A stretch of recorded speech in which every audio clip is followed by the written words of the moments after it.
سورہ مبارکہ کے بارے میں خاص حدیث آپ کو سنانا چاہتا ہوں، اور اسی سے در حقیقت جو امام ابو حنیفہ کا موقف ہے رحمۃ اللہ علیہ، اس کی حقانیت مزید مبرہن ہو جائے گی۔ یعنی کیا کہ آیت بسم اللہ سورہ فاتحہ کا جز نہیں ہے۔ سورہ فاتحہ الحمدللہ رب العالمین سے شروع ہوتی ہے۔ وہ میں آپ کو بتانا بھول گیا کہ جن کے نزدیک یہ سورت کا جز ہے وہ پھر جہری قرات میں بسم اللہ الرحمن بھی بلند آواز سے کہیں گے، اور جن کے نزدیک یہ سورہ فاتحہ کا جز نہیں ہے وہ نہیں کہیں گے، وہ الحمدللہ رب العالمین سے قرات کریں گے۔ تو کوئی فرق نہیں ہے بنیادی۔ یہ حدیث جو ہے یہ مسلم شریف میں ہے اور حدیث قدسی ہے۔ اس کے راوی حضرت ابو ہریرہ ہیں رضی اللہ تعالی عنہ، اور اس حدیث نے اس سورت کے مضامین کا نہایت عمدہ تجزیہ کر دیا ہے۔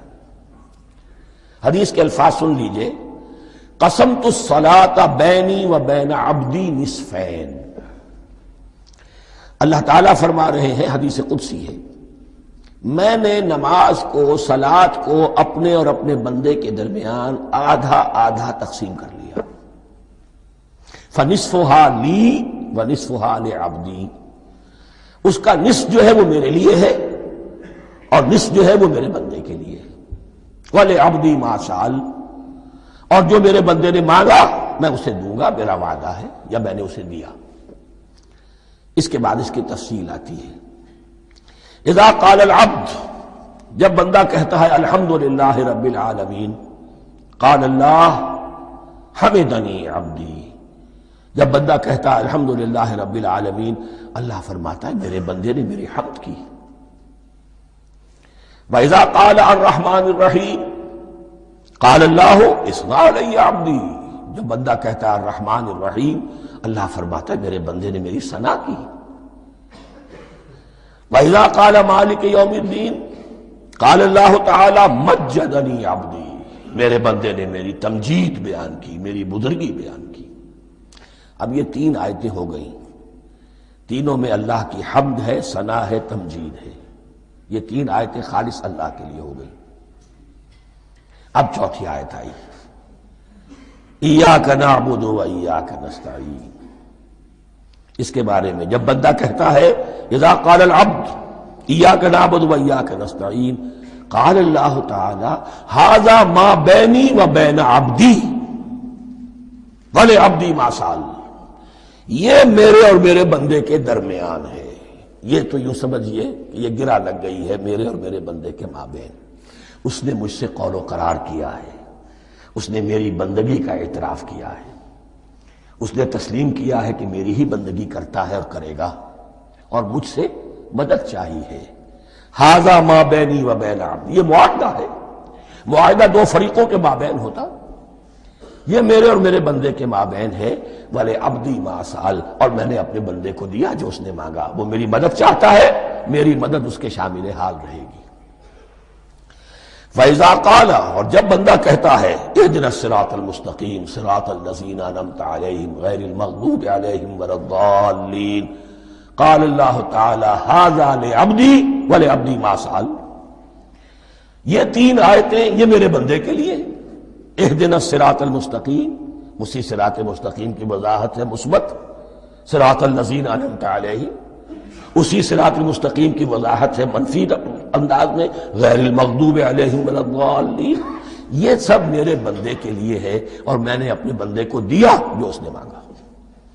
اس کو میں نے ایک مرتبہ یہ ترازو کی شکل میں اس کو لکھوایا تھا۔ دیکھیے یہ ایاک نعبد و ایاک نستعین، یہ ہے وہ ترازی کی وہ ڈنڈ، واو جو ہے ایاک نعبد و ایاک نستعین، واو جو ہے گویا کہ وہ مٹھ ہے جس سے کہ ترازو کو پکڑا جاتا ہے۔ ادھر ایک پلڑا ہے جس کی تین آیتیں ہیں، الحمدللہ رب العالمین الرحمن الرحیم مالک یوم الدین۔ اس کا نتیجہ کیا نکلا؟ ایاک نعبد۔ آپ نے شاید یہ سنا بھی ہو، ایک بہت ہی عمدہ قرات کا جو ریکارڈ ہے قاری عبدالباسط عبدالصمد کا، وہ یہاں سے چل کر سورہ فاتحہ کی قرات کر کے ایاک نعبد پر آ کر رکتا ہے، الحمدللہ رب العالمین الرحمن الرحیم مالک یوم الدین ایاک نعبد۔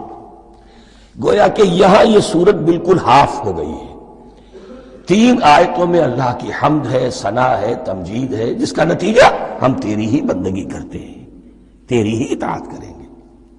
لیکن اب اس کے بعد سوال ایاک نستعین، اسی کی جو استعانت کیا درکار ہے ہمیں؟ ہدایت۔ ہدایت سب سے بڑی استعانت ہے، ہدایت ہی تو سب سے بڑی مدد ہے۔ اہدنا الصراط المستقیم صراط الذین انعمت علیہم غیر المغضوب علیہم ولا الضالین۔ یہ ایاک نستعین کے حکم کے ساتھ یہ تین آیتیں آ گئیں۔